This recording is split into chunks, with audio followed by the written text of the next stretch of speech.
Selamat siang.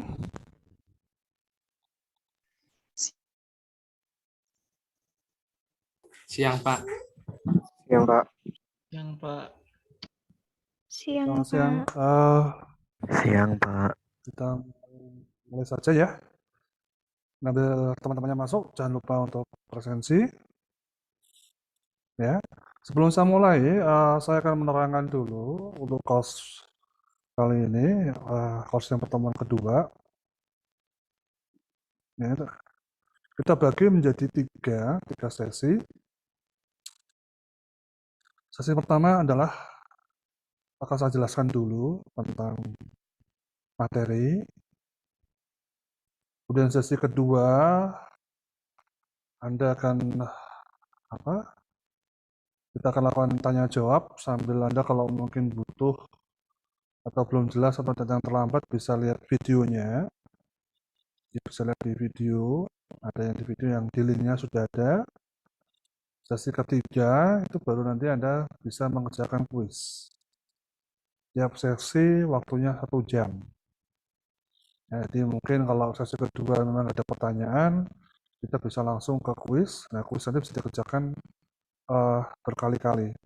Ya, mungkin sampai 2-3 kali Anda bisa kerjakan ulang.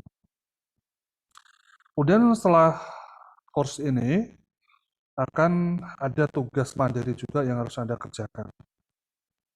Ya, jadi tidak hanya selesai, tapi nanti di situ juga ada tugas mandiri yang harus Anda kerjakan.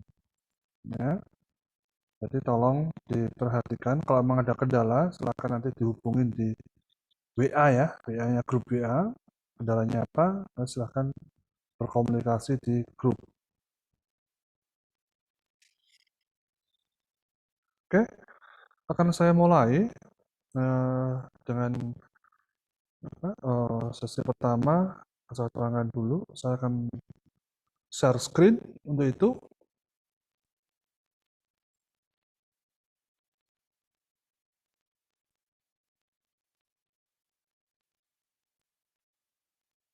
Sudah kelihatan share screen-nya? Sudah, Pak. Sudah, Pak. Saya akan jelaskan. Nah, pertemuan kedua ini kita akan bicara tentang aplikasi menurut environment atau lingkungan dan bagaimana cara mendapatkan aplikasi. Ini aplikasi itu tentunya aplikasi komputer ya, bukan aplikasi pendaftaran yang lain, tapi ini aplikasi komputer. Ya, nah kita bicara tentang transformasi digital. Karena semua sekarang sudah mengarah ke digital. Ya, kita bicara yang pertama yaitu. Jadi kalau kita ngomongin tentang lingkungan komputer, ya, merupakan lingkungan di sisi aplikasi ya. Ada dua, yaitu yang di sisi aplikasi untuk internal dan di eksternal. Sebenarnya seperti itu. Kalau kita merujuk di internal, ya, kita bicara tentang aplikasi yang terinstall di komputer. Komputer itu Anda asumsikan jangan seperti PC atau laptop. Komputer itu bisa seperti smartphone, bisa seperti server, ya. Itu yang disebut dengan komputer, computerized. Ya. Jadi kita nggak ngomongin dalam lingkup yang sempit, tapi kita bicarakan dalam lingkup yang luas. Ya, jadi komputer dalam lingkup yang luas itu bisa sampai dari smartphone, sampai hingga mungkin kita bicara tentang POS atau point of sales, kita bicara aplikasi di luar ya, yang embedded ataupun yang banyak ya, jadi aplikasi yang di luar sana, yang tentunya terpasang di perangkat-perangkat yang saya sebutkan tadi. Jadi server, bisa khusus yang aplikasi yang di server ya. Nanti berbeda lagi kalau kita bicara tentang eksternal environment, nanti lingkungan di eksternal komputer. Jadi bagaimana komputer itu saling terkoneksi, bagaimana saling berhubungan, ya. Itu yang disebut dengan eksternalnya. Ya, jadi kita bicaranya seperti itu. Ya. Jadi kalau kita ngomong PC, ya kalau kita ngomong eksternalnya, ya mungkin bagaimana PC itu membantu user untuk pekerjaan sehari-hari. Seperti kita bicara tentang POS, Point of Sales. Jadi aplikasi untuk penjualan. Kalau Anda bisa lihat, seperti kalau Anda main di supermarket, ya paling dekat mungkin di tempat Anda sudah banyak ya, seperti Indomaret, Alfamidi, Circle gitu ya. Anda masuk pasti mereka pakai komputer untuk melakukan transaksi. Ya, seperti itu. Jadi di luar komputer, usernya itulah yang melakukan satu tindakan terhadap komputer untuk melakukan transaksi pembelian, penjualan ya, penjualan. Ya, mereka menggunakan aplikasi namanya POS, Point of Sale. Bentuknya bisa mereka create sendiri, ya, atau mereka bisa aplikasi itu beli, ya, tergantung dari vendornya nantinya seperti apa. Karena kita ngomong di supermarket atau tempat penjualan, aplikasinya bisa bermacam-macam. Ya. Kemudian menurut jenis aplikasi ada dua, yaitu adalah menurut lingkungannya ya. Jadi yang lingkungan dari eksternal dan internal, ada client server dan standalone. Kalau kita bicara client server, itu adalah seperti kita bicara eksternal. Kalau standalone itu bicara seperti internal. Seperti itu. Ya. Kita ngomong insight-nya ya kalau di standalone ya. Tapi kalau sudah digunakan, itu bisa jadi eksternal. Karena eksternal itu membantu user ya, menyelesaikan suatu problem. Dan client server pun, kalau ngomong client server tetap harus eksternal, karena ada dua yang saling berkomunikasi. Kalau kita ngomong server saja, itu juga bisa disebut dengan internal di dalamnya, sistemnya. Tapi kalau sudah digunakan sama user, sama klien, itu disebut dengan eksternal.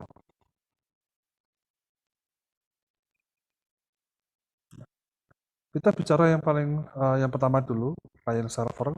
Ya. Ya, jadi kalau kita bicara tentang komputer server, ya, itu adalah suatu perangkat ya, atau infrastruktur yang penting dalam suatu organisasi atau sistem. Ya, jadi kalau kita ngomong server itu macam-macam, banyak sekali istilahnya, jenisnya banyak. Ya.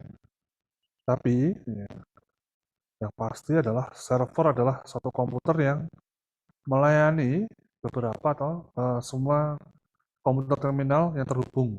Jadi kalau kita bicara server, tentunya ada satu perangkat komputer ya, yang terhubung dengan beberapa komputer PC. Nah, dan semuanya merujuk ke komputer server. Pertanyaannya adalah, apakah komputer server itu ya, sama dengan komputer client? Nah, kalau di sisi bentuk yang paling minimum, bisa bilang ya. Tapi kalau dalam bentuk yang real itu adalah satu bentuk yang benar-benar digunakan, itu beda. Nah, kenapa saya bisa bilang sama dan beda? Seperti ini. Ya. Jadi kalau kita bicara tentang server, berarti kita bicara tentang pembiayaan. Jadi kalau suatu perusahaan memiliki pembiayaan yang cukup, maka komputer server akan memiliki bentuk yang atau fisik yang berbeda dengan komputer client. Ya. Tapi kalau perusahaannya hanya untuk standalone, namanya gitu ya, karena server juga bisa standalone. Jadi di server pun dilakukan transaksi bisa. Nah, seperti itu. Fungsinya seperti server. Tapi biasanya server harusnya ada client server. Tapi kalau kita ngomong minimum, ya mungkin ada satu PC biasa yang kita ubah menjadi server. Apakah bisa? Bisa. Ya. Jadi komputer biasa pun bisa dijadikan server. Ya. Tentunya dengan minimum resource. Nah, Pak, kalau terkoneksi, bagaimana dengan komunikasi dan sebagainya? Kalau ada yang tanya seperti itu. Semua sama saja, Mas. Kalau komunikasi, kita bicara tentang middleware atau kita perangkat-perangkapan bukan middleware, middle network. Ya. Jadi perangkat-perangkat yang terkomunikasi melalui suatu perangkat jaringan. Ya, komunikasi seperti itu aja. Jadi nanti ada server, ada klien, di tengahnya ada middle atau perangkat-perangkat jaringan. Nah, komunikasi seperti itu saja. Nah, kemudian salah kerjanya adalah semua aplikasi atau semua pengolahan data itu ada di komputer server. Komputer klien hanya melakukan request ke komputer server. Permintaannya apa? Ya, contoh paling sederhana adalah saat Anda melakukan permainan, mungkin mahasiswa kalau nggak kenal Mobile Legends tuh kayaknya bukan mahasiswa zaman now atau yang seperti itu. Atau kalau nggak mengenal namanya PUBG, ya. Di situ perangkat yang Anda pakai smartphone itu seperti perangkat komputer, ya. Cuma di situ semuanya di-embedded ke dalamnya, tidak bisa dilepas dan sebagainya. Kalau komputer masih bisa dilepas, perangkat-perangkat sebagian perangkatnya. Ya, semua itu terkoneksi ke dalam server Mobile Legends. Nah, semua pemrosesan itu tidak di dalam smartphone Anda, tapi di server. Ya, cara Anda membuat tim, cara Anda melakukan proses itu di server. Nah, di server itu nanti datanya dikirim ke klien. Jadi gambar, background, semua sudah ada di klien. Ya, tinggal server memberikan arahan, petunjuk, pergerakan, atribut, mungkin kegiatan si hero mau ngapain, mau mukul, mau magic. Nah, itu semua dikirim ke server ke klien. Tapi semua proses ada di server. Nah, seperti itu. Nah, sebelum kita lihat lebih jauh ya, apa sih server itu? Gitu. Ya, kita akan sedikit saya akan memberikan gambaran. Ya. Ya. Server itu memiliki suatu fungsi yang berbeda-beda. Ya. Server biasanya kalau kita bicara retire itu ada namanya bagian aplikasi dan bagian database. Server aplikasi dan server database. Nah, cuma aplikasi apa aja yang ditanamkan dan database apa aja yang ditanamkan itu nanti akan berubah menjadi nama yang berbeda. Ya, kemudian di tiap-tiap server itu diberikanlah fitur keamanan, fitur firewall. Ya, kemudian juga diberikan namanya IP address. Nah, IP address bisa dibangun dengan statis ataupun kita bicarakan random. Jadi statis itu berarti diberikan secara langsung, di set atau dibuat random. Untuk mesin-mesin komputer yang terhubung ke server. Kalau server sendiri harus statis. Tapi kalau komputer yang terhubung ke, jadi contohnya untuk klien bisa diberikan alamat DHCP ataupun kita punya server yang khusus untuk memberikan pengalamatan. Ya, bisa juga seperti itu.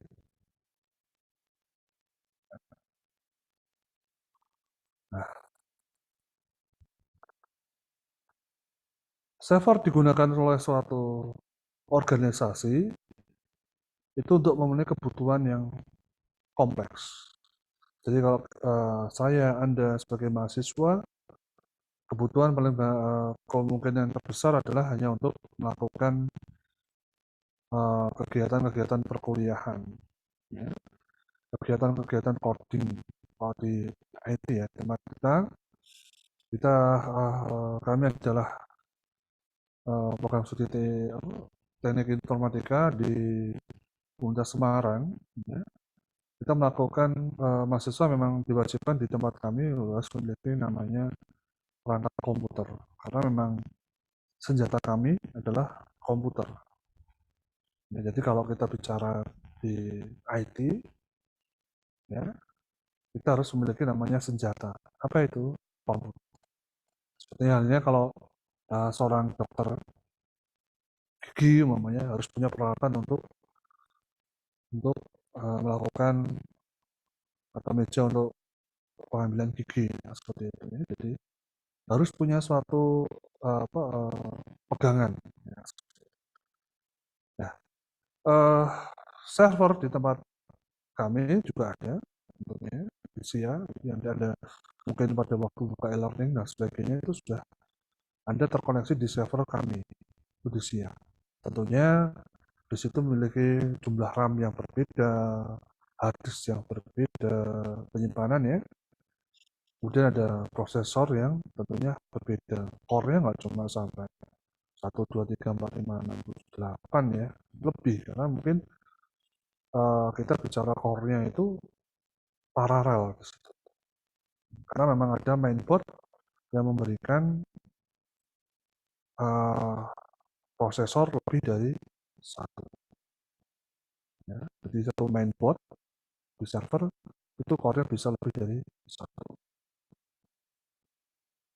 Ya. Mungkin akan saya tunjukkan salah satu server yang mungkin Anda kenal dengan baik. Ya. Get ready to go inside Google's cloud. The tech giant has 12 data centers around the world. They are the engines that make Google run, and they contain a lot of sensitive information about you. Now, for the first time, the company has invited cameras inside its top secret facility in North Carolina. Michelle Miller went along for this story that you'll only see here on CBS This Morning. With all the patrols, fences, barbed wire, and steel barriers designed to slice through cars, it would be easy to mistake this place for Fort Knox. Hello. But it's really a Google data center. Yes, ma'am. You have your ID on these. For many years, the company refused to admit these even existed. Even today, no visitor may enter without first signing a non-disclosure agreement. Just saying that you're not going to take any unauthorized pictures, or you're not going to talk about anything that you see. Inside, security is just as tight.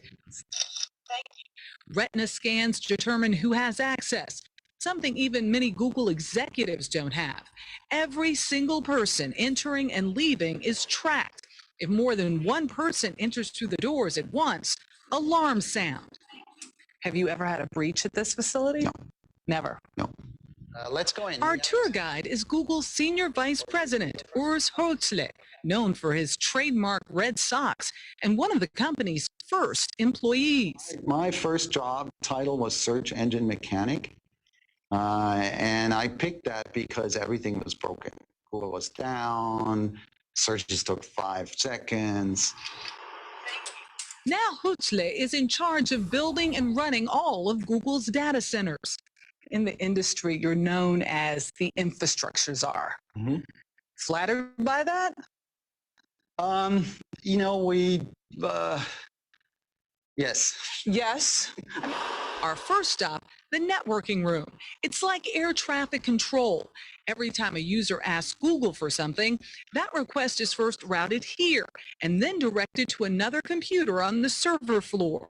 How many servers are on this floor? So today we have 55,200. The sheer size and scale of the place is breathtaking. Employees must wear earplugs to protect their hearing from the constant whir of tens of thousands of machines. So each of these servers basically is like a PC, except somewhat more powerful. And when one of those servers goes down, we saw firsthand what it takes to repair or replace them. Okay. Finally, you can plug in that power. Right here. How about that? Recently, the industry came under fire for being energy hogs, consuming huge amounts of electricity to keep servers running in air-conditioned rooms. On our tour, Google was very eager to show us how they were reducing their carbon footprint here at the data centers. That's because the company is very protective of its green image. According to Wired Magazine's Stephen Levy, he has covered Google for years and also got a tour of the Lenore Data Center. The opening up of the data centers really comes from their feeling that they can't keep this themselves. Google reduced a lot of its energy consumption by simply raising the temperature on the server floor from a chilly 68 degrees to a balmy 80. We're estimating that we saved over $1 billion in the history of Google through these efficiency measures. At Lenore, Google says only 10% of the electricity is not used to power its servers. Another Google innovation, replacing wasteful air conditioners with a water-based cooling system. But for all of the company's efforts to become energy efficient, a lot of their power still comes from non-renewable sources. The power here is coal. The power here comes from whatever the local utility provides. Which isn't clean energy. Which in North Carolina is about 2/3 coal. Yes. We are currently at about 35% of renewable energy, and we're aiming to get eventually to 100%. Google says this is the only time they'll allow TV cameras inside their server floor. But in an effort to be more open, they say they will put up video and pictures of all their data centers on their website. It's amazing how all of this works and that it works at all. And the fact that they always do is really amazing. For CBS This Morning, Michelle Miller, Lenore, North Carolina. Bisa dilihat ya seperti apa di dalamnya data center dari Google. Ya, jadi di situ sangat-sangat banyak sekali ya, komputer atau server yang ditanam. Perangkat-perangkat tersebut tentunya akan mengeluarkan panas, mengeluarkan radiasi. Ya. Tapi yang pasti kalau untuk panas tadi sudah diberikan solusinya, ya, dengan cara melakukan pendinginan. Jadi dengan kipas dan sebagainya, nah, itu sudah dilakukan. Dengan pendingin udara juga tadi. Ya, jadi yang perlu diperhatikan juga adalah untuk server itu harus yang pertama dia harus nyala terus. Ya. Tidak boleh mati. Tentunya server tersebut akan membutuhkan power yang sangat besar. Ya. Ada beberapa server atau seperti yang kelas-kelas dunia seperti Titan yang dipunya China, itu benar-benar bisa menyalakan satu kota. Ya, itu kebutuhan listriknya itu bisa digunakan untuk menyalakan satu kota kecil. Ya. Jadi satu kota kecil itu dipakai hanya untuk data center. Makanya untuk data center listriknya benar-benar harus stabil dan butuh listrik yang sangat besar. Karena kalau dia padam itu sangat berbahaya. Karena data otomatis akan berhenti total. Ya.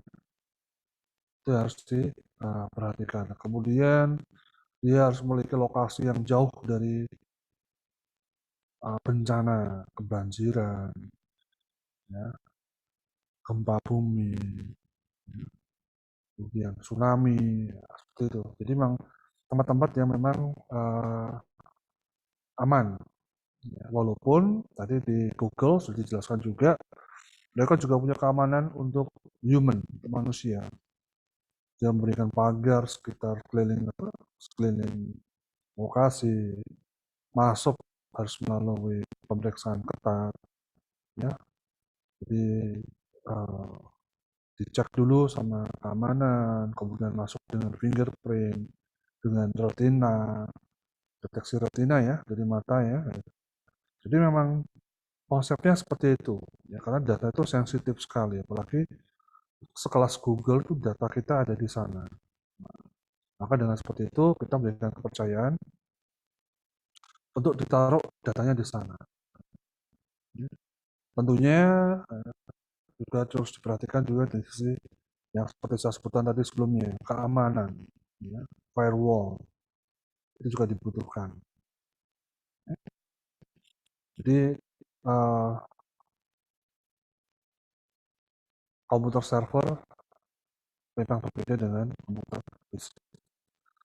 Nah, kemudian di sini jenis-jenis server menurut kebutuhan. Ya. Jadi ada server platform, ya, hardware atau software dasar untuk sistem yang bertindak sebagai mesin yang menggerakkan sistem. Jadi server itu khusus platform aja, seperti server Proxmox, nah, itu juga salah satu server platform. Nah, kemudian ada juga server aplikasi. Nah, ini disebut dengan middleware, ya, untuk sebagai pengolah perintah dari klien dan database.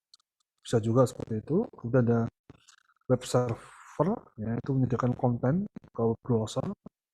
Jadi kita komunikasi antar web itu menggunakan HTTP. Kalau yang sekarang pakai S, ya. Nah, HTTPS. Ada security-nya lebih bagus. Ya, kita yang kita bisa biasanya kalau Google kita buka aman, bisa ada HTTPS-nya. Kemudian ada mail server menangani email, IRC untuk chat. Nah, di sini ada yang lain-lain seperti audio menangani atau video menangani khusus. Ya, kalau ada membuka situs LK21 atau nonton TV dan sebagainya, itu bisa dilakukan. Chat server itu seperti WhatsApp, fax server, komunikasi lewat fax. FTP itu adalah untuk sharing data atau file server gitu ya. Dan untuk where, ada list, ada news, proxy, internet, dan virtual. Mungkin masih banyak lagi penamaan-penamaan seperti ini. Ya, tapi ini sebagian besar nama-nama yang ada di dalam yang sering digunakan untuk penamaan server. Nah, kemudian klien itu sendiri, klien itu adalah fungsinya sebagai atau sistem yang melakukan satu request ke dalam server permintaan. Jadi ini nggak cuma terbatas di dalam laptop dan komputer ya, tapi di smartphone, kemudian di perangkat-perangkat lain, IoT, ya, bisa juga. Ya. Seperti kalau kita bicara tentang kunci apa yang di motor, mobil mewah itu ya, pasti ada klien dan servernya ada. Karena kalau kita tidak model-model teknologi sekarang, kita nggak pakai kunci tapi pakai remote, langsung buka sendiri, ya, tinggal pencet dia jalan sendiri, pakai fingerprint. Itu teknologi-teknologi yang sekarang sangat berbeda dengan zaman sebelum internet berjalan dengan normal. Client server ya, itu merupakan konsep pemrosesan sistem terdistribusi. Artinya ada suatu pekerjaan yang kita bagi. Server kerjanya apa, klien kerjanya apa.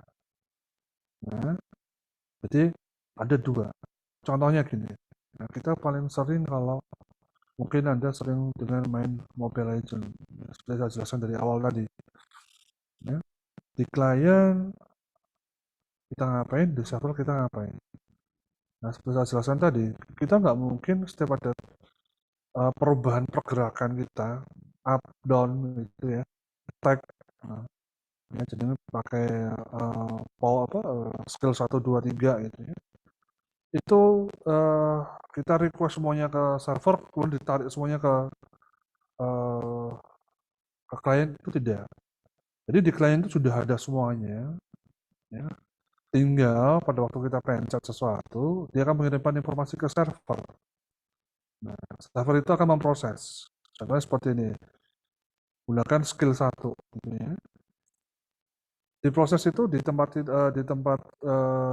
kita ya di klien itu proses umpamanya melakukan buff gitu ya. Itu akan dikirim ke server. Nah, di server juga melakukan proses itu. Nanti ada perhitungannya dan nanti akan dikirim dipancarkan ke seluruh klien yang ada. Jadi kalau kita main Prasit di Mobile Legends butuh 10 orang. Otomatis 9 lainnya itu juga akan merasakan sensasi buff di tiap-tiap kliennya. Nah, seperti itu. Ya. Jadi satu orang melakukan buff, datanya naik ke server, server akan share ke 9 sisanya. Ya. Kemudian ya 9 itu melakukan reaksi juga. Nah, mungkin apa dia? Dia lari atau apa. Ya, mungkin langsung data itu masuk ke server, sebarin lagi, broadcast lagi. Jadi sistemnya adalah request ke atas atau mengirimkan data ke atas, di broadcast ke sisanya. Nah, seperti itu terus. Proses yang ada di prosesnya semua ada di server. Tindakan apa selanjutnya ada di server. Jadi ada pergerakan dikirimkan ke seluruh klien. Ada pergerakan dikirimkan ke seluruh klien. Nah, seperti itu. Ya, jadi ada pekerjaan yang harus dikerjakan oleh klien, ada pekerjaan yang dikerjakan oleh server. Menurut Budiawan, klien server adalah counter database yang berada di pusat yang informasinya saja. Artinya seperti tadi bilang, ada yang merasa bahwa di atas itu cuma database. Nah, kemudian yang di klien itu yang menjalankan. Itu juga bisa seperti itu. Tergantung dari konsep klien servernya, apakah two tier atau three tier. Nah, kalau di sini konsepnya adalah two tier. Ya, jadi di atas semua database dan di klien adalah aplikasinya.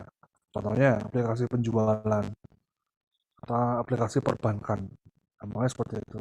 Di kliennya ada langsung nembak ke database langsung. Seperti itu bisa. Biasanya kalau seperti itu bahan perbankan transaksi sederhana ya. Karena kalau kita ngomongnya perbankan itu pasti three-tier, ada aplikasi server aplikasinya. Tapi kalau langsung ke database, biasanya aplikasi-aplikasi yang konsepnya hanya dalam satu perusahaan, tidak keluar, tidak dipublish keluar. Ya, jadi aplikasi internal ya, yang berjalan di lingkungan perusahaan saja. Itu biasanya model client server dengan server adalah database. Nah, seperti itu. Itu ada yang seperti itu. Ya. Kemudian menurut Agus Mulyanto, ya, ini yang saya sebut dengan Mobile Legends tadi. Jadi di situ klien melakukan proses secara mandiri. Nah, kemudian server akan memberikan data sesuai dengan permintaan. Nah, kalau menurut Budi Sutejo Dharma Utomo, ya, cuma dia membedakan ini server, ini klien seperti itu aja. Ya.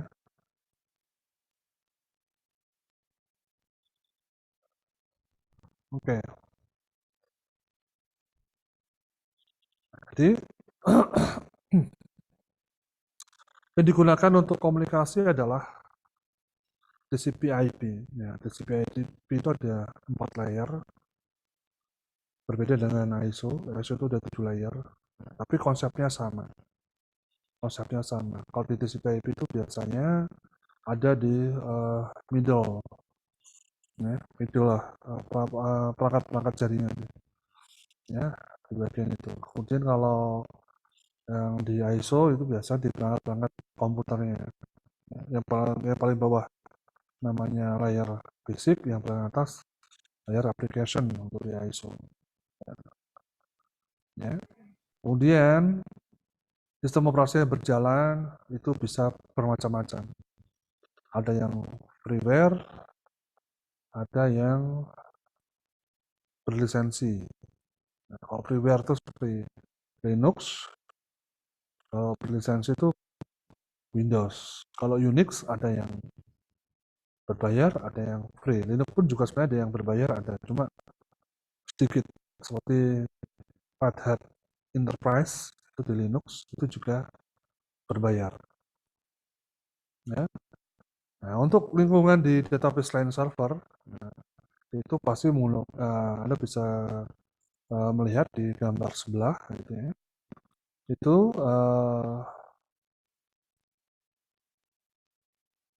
di sini ada jaringan yang mengkoneksikan. Jaringan itu tidak seperti ini ya, tapi di dalamnya ada perangkat-perangkat switch, ada router, gitu ya. Ya. Kalau kita bicara menggunakan LAN, berarti kemungkinan masih switch. Tapi kalau kita bicara internet, biasa menggunakan router. Jadi terkoneksi keluar itu bisa menggunakan router. Tapi kalau di antar internal aja perusahaan, itu Anda menggunakan switch. Nah, seperti itu.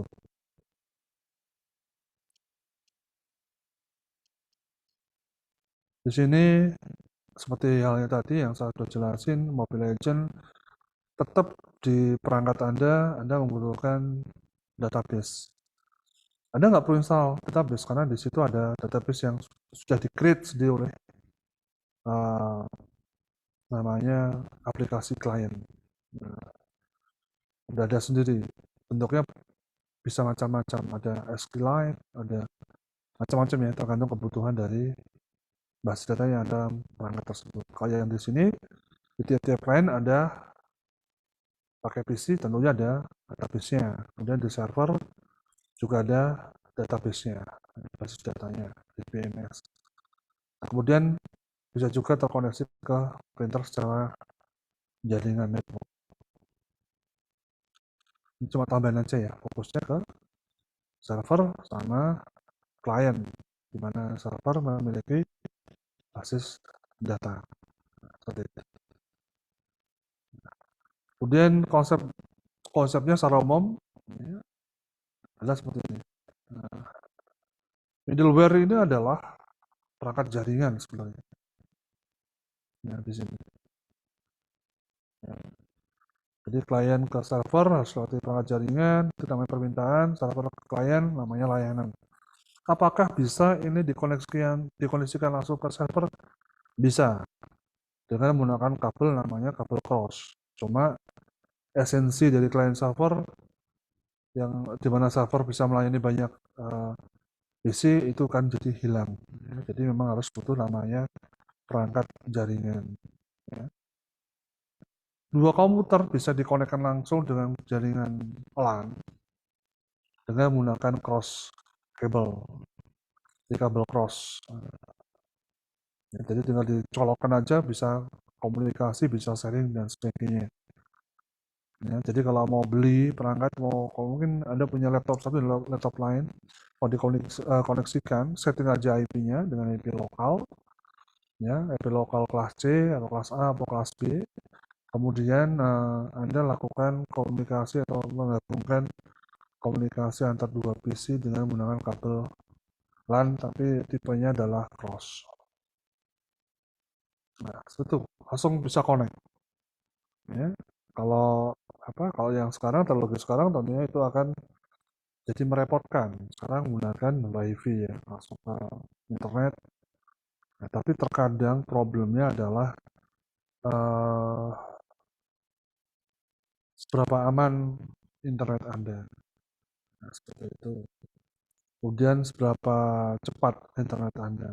Beda dengan kalau kita langsung peer-to-peer ya. Peer-to-peer artinya komputer ke komputer dengan menggunakan jaringan LAN, jaringan kabel lebih cepat tanpa istilahnya itu riskannya istilahnya itu penyadapannya sangat rendah. Kalau kita menggunakan internet di luar itu bisa kena banyak-banyak ya, middle attack, kemudian blushing, atau penyadapan, banyak sekali.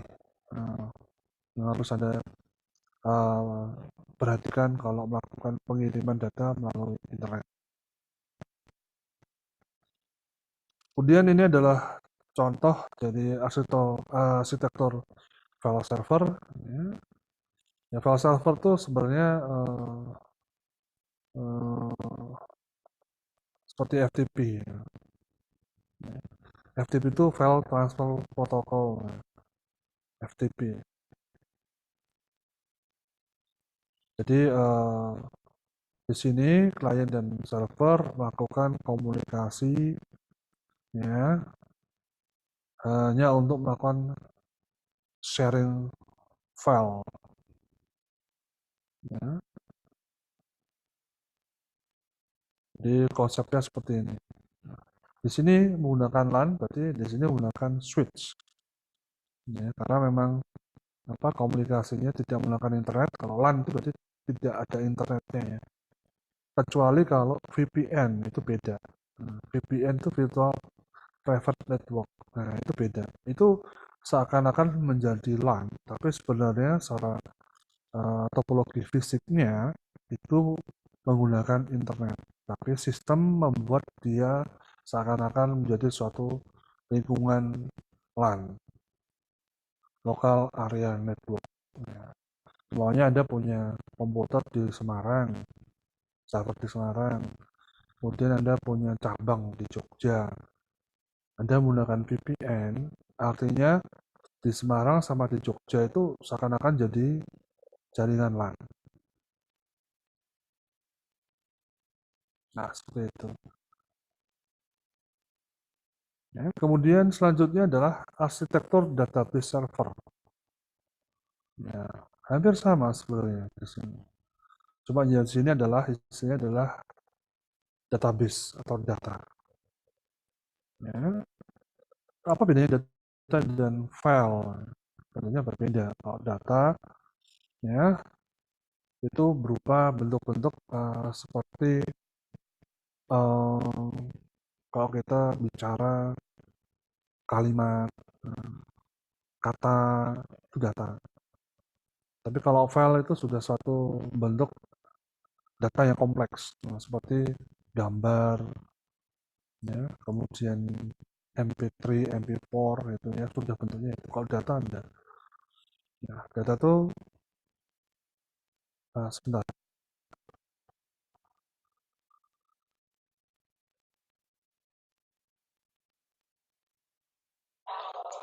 Sudah bos.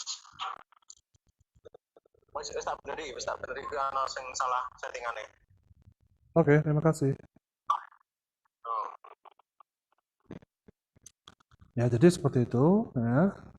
Jadi data itu dikirimkan ke server, umpamanya seperti ini. Ya. Ada transaksi penjualan sebanyak 1000 perak. Yang dikirimkan bukan bentuknya file yang seperti PDF, itu enggak. Data bentuknya biner dan sebagainya dikirim melalui jaringan, di server diterima data tersebut, kemudian diproses sama aplikasi, ya, ditransaksikan, kemudian disimpan dalam database. Konsepnya seperti itu. Ya. Jadi beda antara file dan data. Dalam file banyak mengandung unsur data. Nah, seperti itu.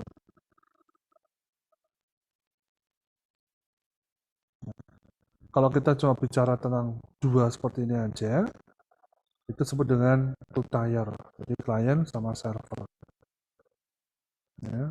Tapi ini sekarang udah ditinggalkan, hanya dilakukan di lokal, makanya disebut dengan LAN. Kalau sekarang sudah pemodelannya adalah 3 tier. Jadi klien, aplikasi, baru database.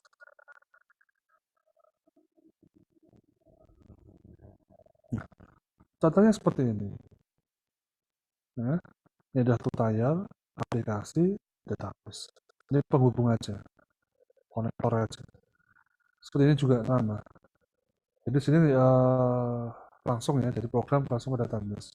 Kalau di sini di tier, di klien, ada server, ada database. Ini hanya penghubung aja. Seperti halnya ini. Ini pun ada penghubungnya. Nah, tapi bukan penghubung perangkat seperti ini enggak, tapi penghubung jaringan. Nah, seperti itu. Ya, jadi memang apa? Perbedaan two tier dan three tier di sini seakan-akan ada brokernya lah seperti itu ya. Jadi kalau ini langsung kalau Anda beli produk dari langsung ke pabriknya, kalau yang ini di tier Anda beli produk melalui grosir atau eceran, melalui distributor, tidak langsung ke pabrik atau melalui supermarket, tidak langsung ke pabrik. Itu disebut dengan three tier. Ya. Jadi ada pengelolaan sendiri di sini. Karena Anda tidak bisa langsung menuju ke pabrik. Nah, sampai sini ada pertanyaan dulu sebelum saya terangkan ke standalone. Ada yang mau tanya dulu tentang server?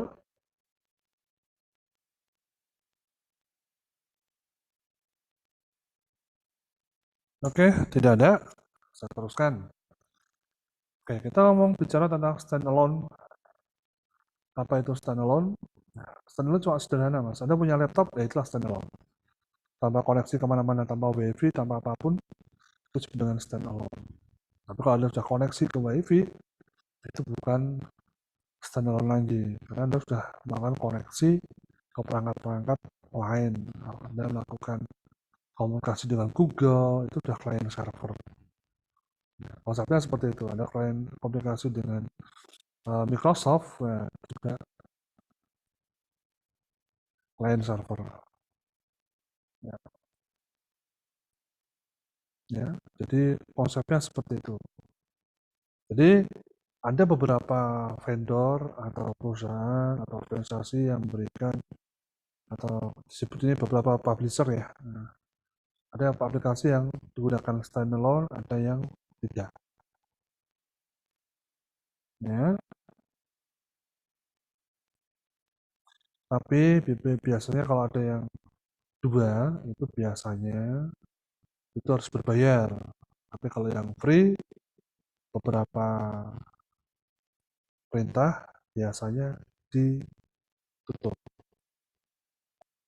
Pernah melakukan download aplikasi melalui smartphone, tiba-tiba Anda harus diminta jika ingin melakukan silakan upgrade ke premium dengan bayar sekian. Nah itu yang disebut dengan apa?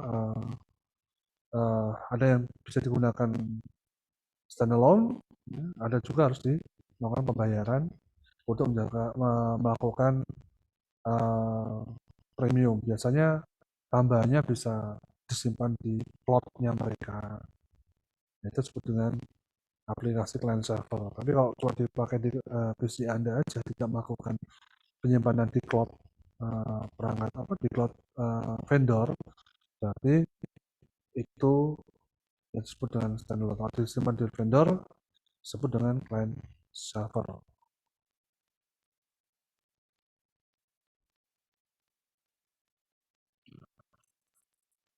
Mungkin sudah tahu ya tentang aplikasi standalone banyak sekali. Selama Anda tidak koneksi internet dan itu bisa digunakan, itu disebut dengan standalone.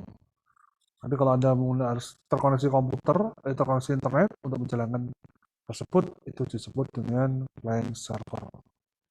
Tapi ada juga yang disebut dengan portable. Nah, jadi ada aplikasi beberapa yang menggunakan perangkat lunak flash disk untuk berjalan. Nah, itu ada. Jadi kayak diskless, nah, itu jadi perangkat diskless itu juga menggunakan portable. Kalau dimasukkan flash disk atau menggunakan CD, perangkat itu bisa jalan baruan. Itu ada. Jadi salah satu teknologi lama itu ya, namanya diskless komputer. Kita nggak perlu beli hard disk, cukup dengan flash disk saja. Nah, arsitektur tidak perlu saya terangkan, Anda pasti sudah tahu. Tapi itu disebut juga dengan one tier, satu tingkat. Nah, maaf, sebentar. Cara mendapatkan aplikasi, cara yang menarik. Di sini ada 3, tapi menurut saya ada 4. Yang satu adalah freeware. Ya, belum disebutin, tidak apa-apa. Ya, jadi ada create application, buy, dan run. Ya. Apa itu create application? Create application adalah suatu cara Anda memiliki aplikasi, tapi dengan membuat. Terkadang membuat itu jadi suatu hal yang original, suatu hal yang berbeda, tapi hal tersebut akan membutuhkan biaya yang sangat mahal. Contohnya, kita nggak usah ngomong aplikasi dulu. Anda beli motor, istilahnya itu motor moge, NR3 kalau nggak salah, Kawasaki. Ya, itu paling banter berharga sekitar 70 juta. Itu udah kapasitasnya 650 cc. Nah, kalau Anda bikin sendiri, Anda buat modifikasi sendiri, pasti di atas itu. Ya, dengan model Anda sendiri dan sebagainya, dengan cc 650 moga, ya, biasa kan banyak ya. Yang dipakai Pak Jokowi itu juga salah satu perangkat motor moga, itu juga mahal juga. Dan saya kurang tahu pasti, tapi lumayan mahal juga. Itu juga butuh lebih banyak. Yang pertama adalah masalah metodenya dulu. Bagaimana cara membuat. Ya. Kalau kita beli jadi kan udah selesai. Kita nggak perlu mikir. Tapi kalau membuat kita harus tahu dulu. Mau model kerangkanya bagaimana. Gitu. Nah, bannya bagaimana. Gitu. Kemudian waktu. Kita beli punya uang selesai. Kalau buat tentunya kita butuh waktu yang panjang. Biaya tentunya lebih mahal. Gitu. Sumber daya kita nggak butuh, nggak perlu tahu kalau kita beli langsung. Tapi kalau create kita harus memikirkan, bisa nggak orang itu buat motor seperti itu? Bagaimana dengan cara pengelasannya, kemudian ukuran jarak, bimbelnya, dan bagaimana itu harus dipikirkan. Ya. Itu yang tahu adalah sumber daya manusia yang memahami dengan baik. Itu masih manusianya, belum perangkatnya. Untuk rangkanya itu mau dipakai apa, ya, tebelan berapa mili dan sebagainya. Demikian juga dengan aplikasi, metode apa yang digunakan, waktu apa yang dibutuhkan, biayanya berapa, sumber dayanya seperti apa. Ya. Semakin pintar orangnya, ya, semakin cepat proses pembuatannya, semakin aman sistemnya, tentunya biayanya untuk meng-hire lebih mahal. Ya, tidak murah. Nah, seperti itu ya. Jadi memang tidak ada aplikasi yang dibuat itu untuk personal, untuk suatu perusahaan, itu bisa murah. Kalau satu aplikasi yang khusus bagi sesuatu, itu biasanya pasti mahal. Karena semua resource, semua pemikiran difokuskan ke sana. Makanya kalau kita bicara tentang aplikasi di luar itu seperti yang sistem operasi Windows, ya, itu lebih pasti mahal. Ya. Apa yang dibutuhkan dalam satu pembuatan aplikasi? Nah, di sini ada namanya ada 5 tahapan. Itu menurut System Development Life Cycle (SDLC). Perencanaan, analis, desain, implementation, dan maintenance. Perencanaan, Anda harus tahu dulu, harus ke lokasi dulu, ngecek dulu. Yang dibutuhin apa sih? Proses bisnisnya perusahaan itu apa? Bagaimana suatu sistem itu berjalan di perusahaan tersebut, Anda harus paham. Berapa layer? Penggunanya itu berapa layer? Operator kah? Supervisor, manager, owner? Anda harus paham itu.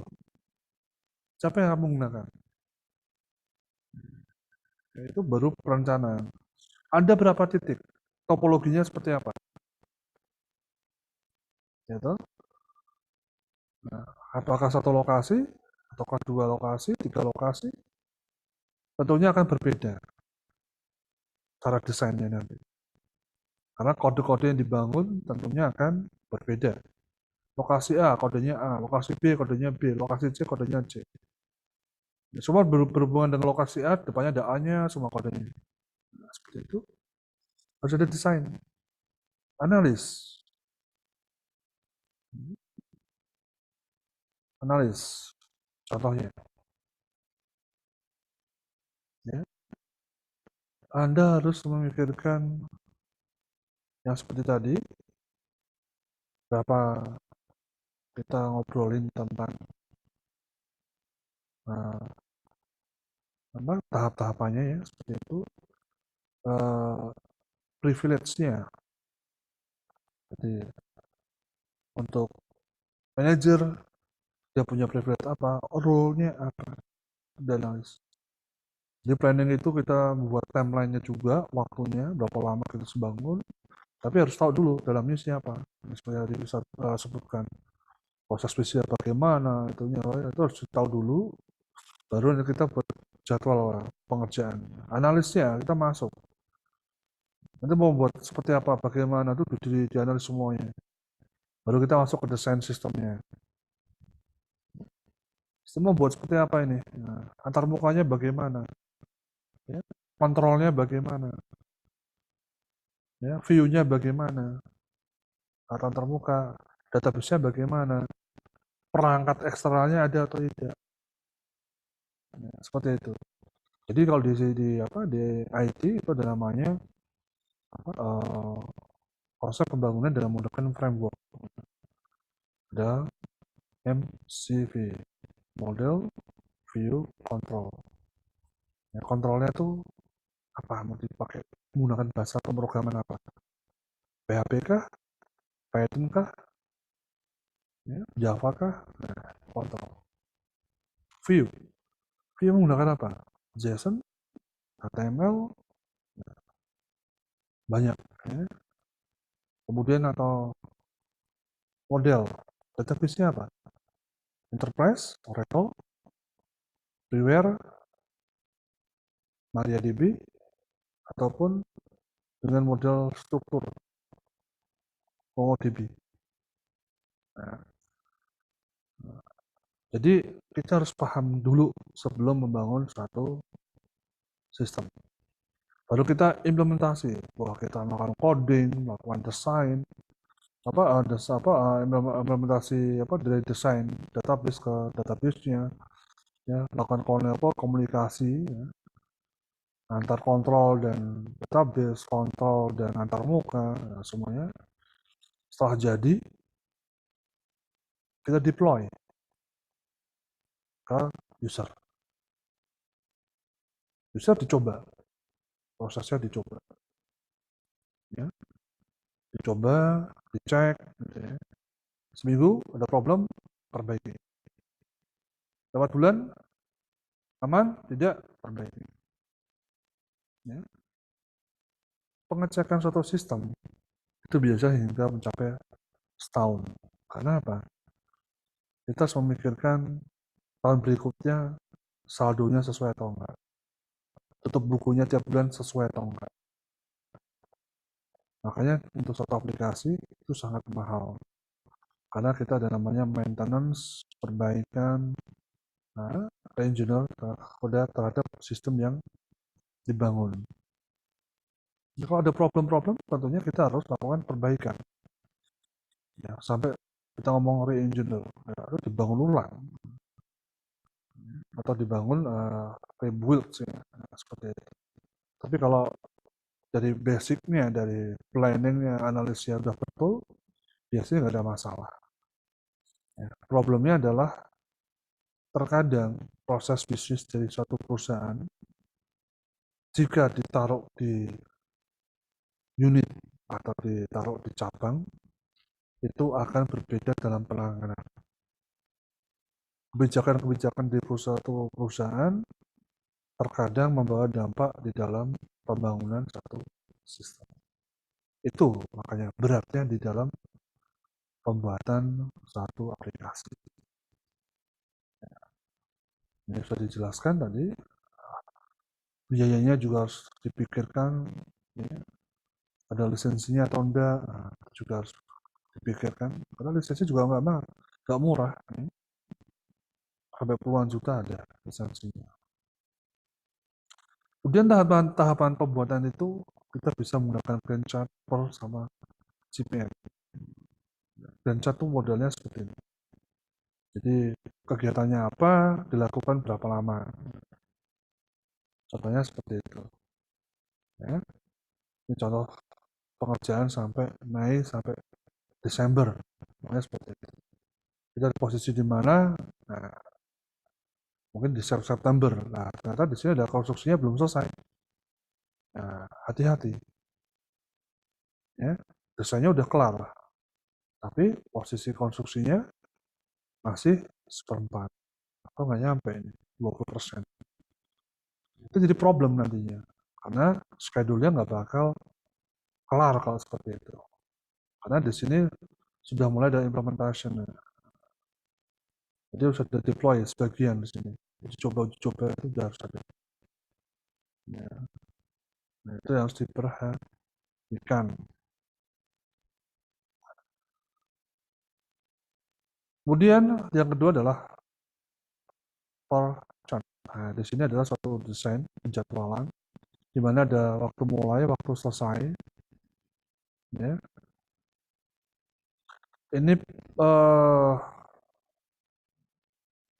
paling cepat mulai, paling cepat selesai. Ya. Sorry. Ini mulainya, ini ada keterangannya, schedule start, schedule finish, actual start, actual finish. Jadi ini fungsinya apa? Ada aktual ini. Ini untuk mengecek kapan dia mulai, kapan dia realitanya seperti apa. Nah, jadi umpamanya ini mulainya tanggal 5, ini belum selesai ya, belum. Nah, contohnya ini. Jam 5 sampai tanggal 3 sampai tanggal 12. Realitanya tanggal 11 sudah selesai. Ya. Nah, harusnya di sini schedule-nya sekian, 12 dan ini harusnya bisa maju semuanya. Ya, bisa maju tanggal 11, tapi kalau memang nggak cukup ya tanggal 12. Ya, karena harusnya ya aktual startnya, tapi rule-nya di sini ini adalah mulainya tanggal 12. Artinya kalau timnya di sini tanggal 11 sudah selesai, berarti ini sampai ini ya aktualnya ya, mungkin ini selesainya kan belum tentu sore ya, mungkin siang hari dia selesai, berarti siang sampai sore dia akan berhenti, nunggu sampai keesok harinya baru dia jalan lagi. Ya, seperti itu. Ya. Kenapa dilakukan seperti itu ya? Mungkin karena kita bicara ini enggak di general di IT ya, mungkin kita bicara general umumnya di pembangunan, ya. Mungkin nunggu semuanya kering dulu dan sebagainya, sehingga ada spending waktu yang harus didiamkan dulu sehingga dia mulainya sesuai dengan schedule. Nah, seperti itu. Kalau di IT mungkin bisa juga seperti ini ya.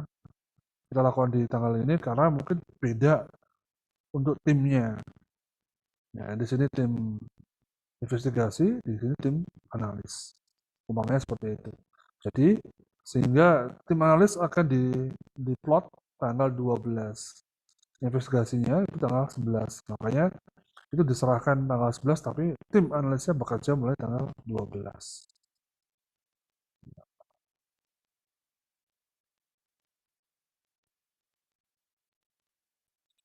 Oke. Kita teruskan. Nah, ini contoh yang lain. Ini di bidang pembangunan ya. Jadi sebenarnya di IT pun bisa seperti ini. Contohnya satu komunikasi, kemudian melakukan apa tahapannya. Ya, di sini tahapannya melakukan komunikasi, kemudian planning, kemudian kita di sini melakukan desain model, kemudian desain kontrol, kemudian desain view. Nah, contohnya seperti itu. Lalu implementasi A, implementasi B, dan seterusnya. Ya, jadi ini cuma penjelasan aja, di mana nanti di sini butuh, pokoknya si C ini butuh A selesai dulu, si D ini butuh A dan B selesai, si E butuh C selesai, si F butuh C selesai. Kalau digambarkan akan seperti ini. Ya, jadi Anda bisa lihat D butuh A dan B selesai. Betul nggak? Nah, seperti ini. D butuh A dan B selesai. Seperti itu ya. Nah, dan seterusnya. Jelas sampai sini? Jadi ini adalah gambaran dari ini. Kemudian contohnya lagi nih, G itu harus D dan E. Kita lihat G. G, D, dan E. Harus selesai baru bisa jalankan G. Itu syarat. Nah, namanya syarat. Ini harus dilakukan dulu. Atau harus diselesaikan dulu.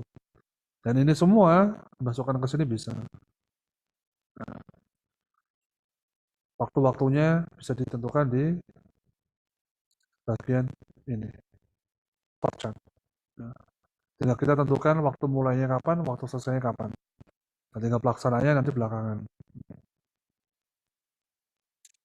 Kemudian kebutuhan selain tadi di atas biaya, waktu, gitu kan, ada sumber daya. Nah, sumber daya itu ada yang di sisi manusia, ada di sisi perangkat. Ya. Jadi kalau sisi manusia berarti kita harus mencari orang yang kompeten di bidangnya. Kalau bahasa juga kita harus tahu bahasa apa, bahasa pemrograman apa yang sesuai. Ya. Contohnya, ya, sumber daya manusia. Kalau kita membutuhkan seorang pemrograman antarmuka, ya kita cari orang yang paham tentang HTML, JSON, JavaScript, gitu ya.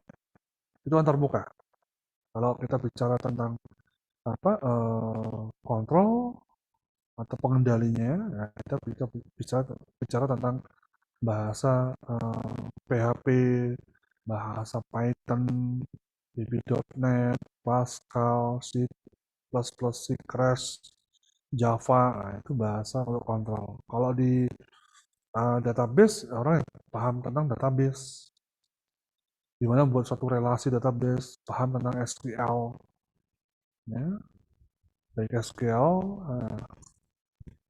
di berbagai macam vendor atau produk. Nah, semua itu berhubungan dengan organisasi yang membutuhkan. Nah, contohnya, perusahaan itu mampu apa enggak? Kalau enggak mampu, kita kasihkan freeware semua. Ya, freeware itu contohnya ya kita pakai Linux, database-nya pakai MariaDB, bahasa pemrogramannya pakainya PHP atau Python. Ya. Nah, kalau orangnya perusahaannya mampu, ya kita database bisa pakai Oracle, servernya bisa pakai Unix atau Microsoft Server.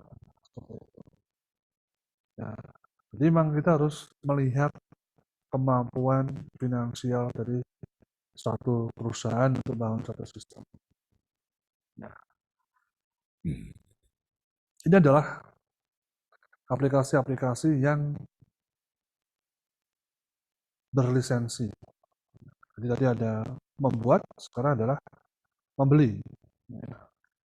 Pertebaran lah, Anda bisa melihat di internet, Tokopedia, Bukalapak, Blibli, Shopee, ya, bisa dicari. Ya, tentunya tidak murah. Dan yang berbayar, apakah ada aplikasi berbayar? Banyak. Kalau ada pinjam hosting, nah itu salah satu aplikasi yang berbayar. Nah, di situ ada namanya aplikasi untuk pengelolaan hosting, namanya cPanel. Yang harus melakukan sewa di situ. Ya, kalau sewanya selesai, ya selesai. Nah, Anda tidak bisa menggunakan cPanel-nya lagi. Ya. Atau aplikasi-aplikasi, kalau saya lihat di sisi ini, perbankan BPR itu kadang-kadang mereka melakukan sewa aplikasi atau ada yang menyewakan. Jadi aplikasi ini disewakan untuk keuangan BPR, seperti itu.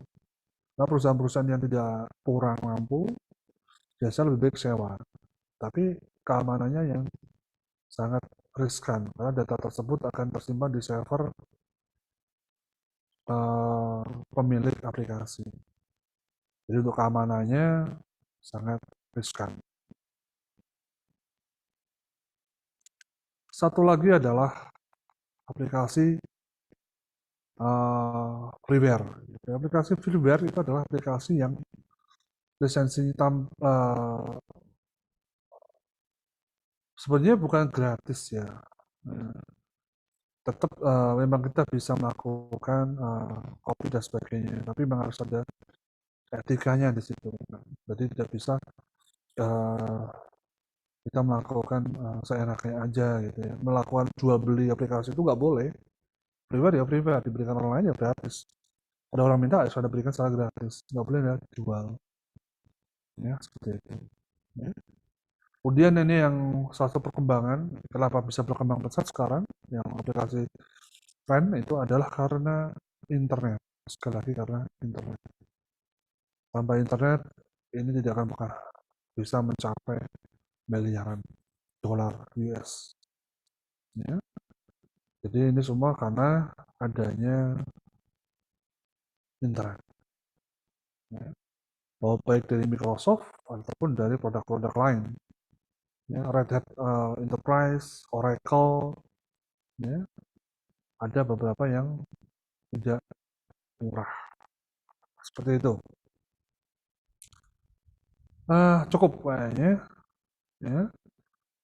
Ya, jadi itu yang bisa saya jelaskan. Ya, saya stop dulu.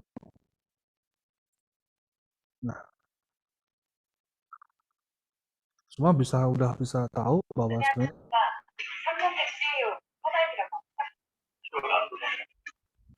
oke, saya jelaskan dulu. Jadi untuk mendapatkan aplikasi ada 4 ya. Selain dari membuat, kita melakukan pembelian, sewa, dan satu adalah freeware. Saya mau menanya dulu, kemampuan Anda dulu nih. Adakah yang bisa melakukan instalasi komputer di sini?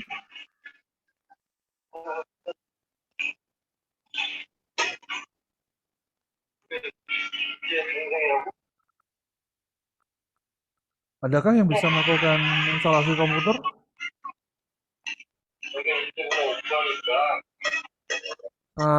Ini Mbak Apriliani atau Dwi atau Mas ini?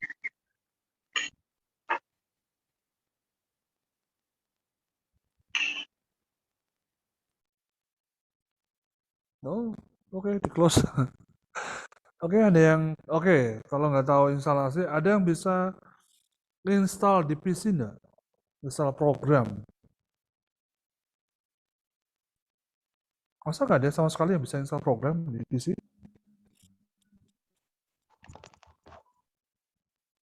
Oke, Mas Arif. Mungkin bisa jawab? Mas Arif? Oh, nggak jadi. Oke. Oke, kita udah masuk ke tanya jawab. Mungkin bisa memberikan pertanyaannya, bisa tanya diskusi ya. Kamu mau nanya kepada Anda. Ya, pertama tadi instalasi. Nggak ada ya yang bisa ya. Ada yakin nggak ada yang bisa? Belum pernah, Pak. Instalasi PC belum ya? Oke. Belum Kalau pernah sama sekali. install program bisa nggak?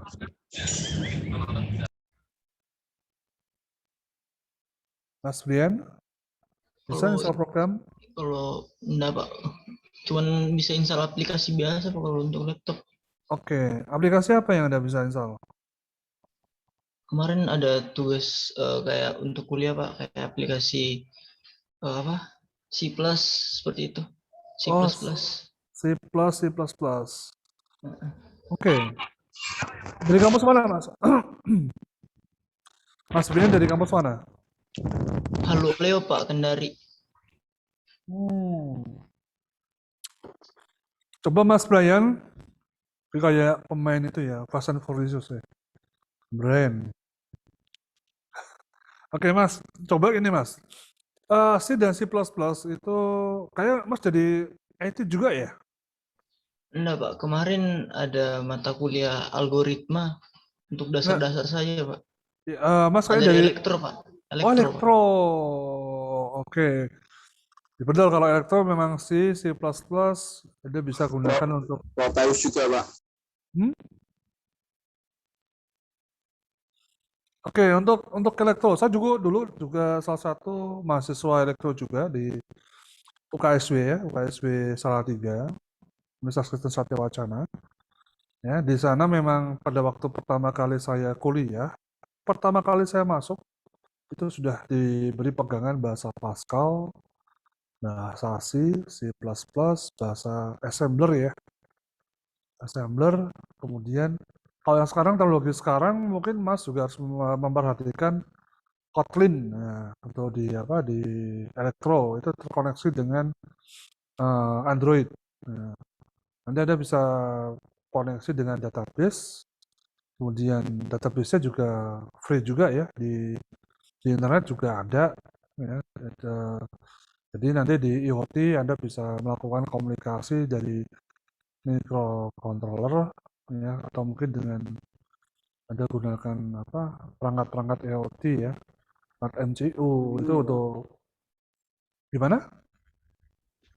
Semacam Arduino itu Pak ya? Arduino, yes. Arduino itu bisa itu Raspberry Pi. Kalau not MCU itu untuk pengendali langsung. Tapi kalau Arduino, Anda bisa gunakan link ya. Nah, itu bisa Anda komunikasikan di luar. Jadi untuk sensor-sensornya itu datanya dimasukkan ke sana. Itu free. Free. Di mahasiswa kita, walaupun di TI, ada juga yang beberapa yang sudah membuat umpamanya ini untuk pengendalian motor. Motor itu dari jarak jauh bisa nyala sendiri. Contohnya dari Matic ya. Kalau dari motor biasa nggak berani mencelat Mas itu ya. Maaf, motor biasa ini Matic belum malah. Motor yang biasa kita bisa nyalakan, tapi yang agak berbahaya kalau dia nggak netral. Posisi nggak netral dinyalain bisa lompat ya. Dinetralkan dulu, tapi di jarak jauh dia bisa nyalain sendiri. Jadi tinggal dipencet aja, motornya bisa nyala. Kemudian bisa matikan dari jauh. Nah, itu tujuannya kalau untuk pencurian bisa dimatikan. Nah, kemudian diberikan juga GPS. Ya, pondali GPS. Posisi motor di mana bisa kelacak. Ya. Nah, semua itu bisa dilakukan di tempat kita, sudah kita lakukan. Nah, itu memang mau kita kembangkan terus sampai ke riset-riset yang seperti itu. Kalau di elektro, dulu yang saya lakukan, saya pernah melakukan, karena udah lama ya, kita sempat bikin perangkat-perangkat mainboard ya, mainboard sendiri, kemudian dengan perangkat-perangkat sendiri gitu ya.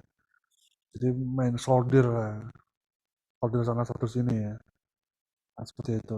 Nah, teknologi sekarang memang nggak membatasi antara TI, elektro, ya sudah agak berkurang jaraknya, udah mulai bersinggungan karena di TI juga belajar IoT, di elektro juga belajar IoT, sama, cuma base-nya beda. Kalau di IoT di elektro fokusnya ke sensor, pengendalian jarak jauh, atau mungkin dia berdiri sendiri, robot gitu ya. Kalau di TI, bagaimana dia berkomunikasi dengan internet, kendalikan dari jarak jauh, ya, seperti itu. Ada perbedaan. Ya, seperti itu. Oke, setelah Anda ada yang bisa install, lumayan ya, berarti udah ada yang bisa install. Mas Brian semester berapa ya? Sekarang semester 6, Pak. Oh, oke, semester 6. Oke, semester 6. Berarti C sama C++ ya? Oke. Mungkin Anda harus lebih itu Mas, apa? Saran saya lebih apa? Mungkin ada teman-teman Anda yang dari WSM ini mungkin bisa minta apa? Knowledge sharing ilmu ya. Seperti ini kan sebenarnya Anda harusnya sudah bisa berteman. Ya. Anda punya WA bareng-bareng, silakan berteman, silakan berkomunikasi, saling sharing ilmunya. Ya, apa yang dibutuhkan di elektro, apa yang dibutuhkan di TI, bisa saling sharing. Jadi kalau memang Anda butuh komunikasi dan sebagainya, Anda bisa minta bantuan. Mungkin tentor-tentor Anda yang ada saat ini adalah tentor dari TI semua. Pak Koreudin, saya, nanti ada beberapa Pak. Kalau yang di Pak Khalil nanti ada juga, itu dari program studi sistem informasi. Ya, Anda bisa komunikasi sama beliau-beliau, bersama saya. Pak, kalau saya mau buat ini gimana? Itu bisa. Ya, jadi saya suka kalau ada mahasiswa yang, Pak, saya mau ini, Pak, mau join ini, mau ini ya. Pokoknya dosen punya riset ini, Anda mau tertarik di sini, monggo silahkan, gitu ya. Siapa tahu ada apa, ada seperti magang dan sebagainya itu kan kalau sampai luar itu kan dibiayai oleh pemerintah juga ya nanti ya ke depannya di MBKM ya. Nah, seperti itu. Oke. Bisa install. Pertanyaan yang ketiga. Ada yang bisa mengkonekkan komputer dengan komputer lain dengan cara manual atau mengecek komunikasi antara satu perangkat komputer dengan komputer yang lain? Ada yang bisa? Paling sederhana dengan ngeping gitu aja deh. Anda tahu nggak fungsi ping itu, tahu nggak? Belum tahu. Ada yang Saya tahu? itu pernah lihat teman saya, Pak, tapi belum tahu caranya, Pak. Oke. Jadi komunikasi yang paling sederhana itu adalah dengan menggunakan ping. Ya, Anda bisa melakukan ping dari satu titik ke titik lain, itu melihat komunikasi Anda itu berhasil atau sukses. Ya. Anda coba kalau di Windows, di samping start itu ada kotak yang bisa untuk Anda tulis ya. Itu biasanya di Windows, di pojok kiri bawah ada kotak. Kalau nggak di run gitu ya, Anda ketikkan CMD gitu ya. Command line ya. Jadi itu command line, nanti Anda masuk ke situ, ya. Anda tulis aja ping mana, ping google.co.id, ada enter habis itu, tersambung atau enggak. Kalau ada reply, berarti Anda sudah melakukan, misalnya ada komputer Anda dengan Google sudah terkoneksi. Kalau request timeout berarti terputus. Nah, itu salah satu konsep dasar ya, untuk mengetahui komputer Anda terkoneksi atau tidak. Ya, itu udah masuk ke tahapan jaringan sebenarnya. Seperti itu. Ya. Oke, berarti itu dasarnya buat Anda semua. Ya. Jadi di mana environment lingkungan komputer tuh Anda harusnya paham. Ya. Mana wilayah Anda, mana yang bukan. Jadi jangan sebagai user Anda cuma bisa melakukan seperti smartphone ya, Anda cuma bisa install, kalau udah dihapus. Kalau enggak Anda cuma main TikTokan gitu ya. Memang butuh ya kita buat refreshing, tapi Anda harus tahu juga teknologi yang bergerak di belakangnya. Minimal mengetahui aja. Tujuannya apa? Biar Anda tidak istilahnya itu melakukan instalasi sembarangan. Ya, semua Anda install, habis itu Anda hapus ya. Enggak seperti itu, nggak bisa. Ya. Jadi pilihlah aplikasi yang sesuai dengan Anda, kebutuhan Anda. Kalau enggak, ya itu dihapus. Tidak semua harus Anda install. Ya. Anda butuh semua. Microsoft menyediakan banyak sekali perangkat. atau software. Ya. Anda nggak perlu beli semuanya. Nggak perlu beli Microsoft Visio.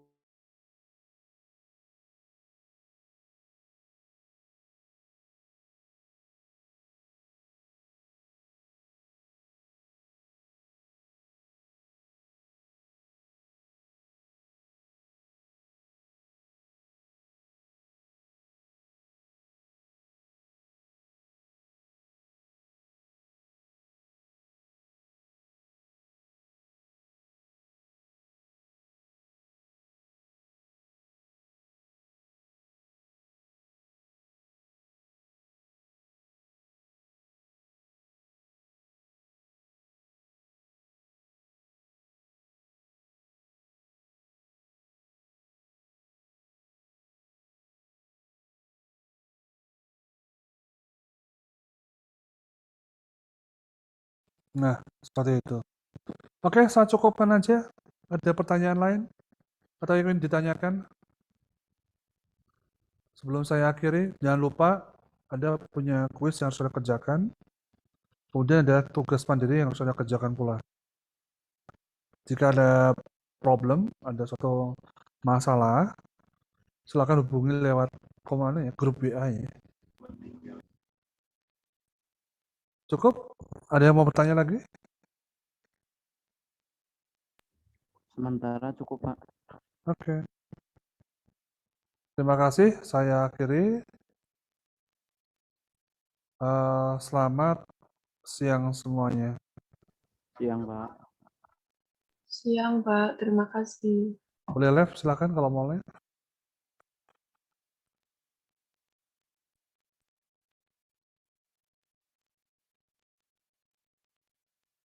Terima kasih, Pak. Sama-sama.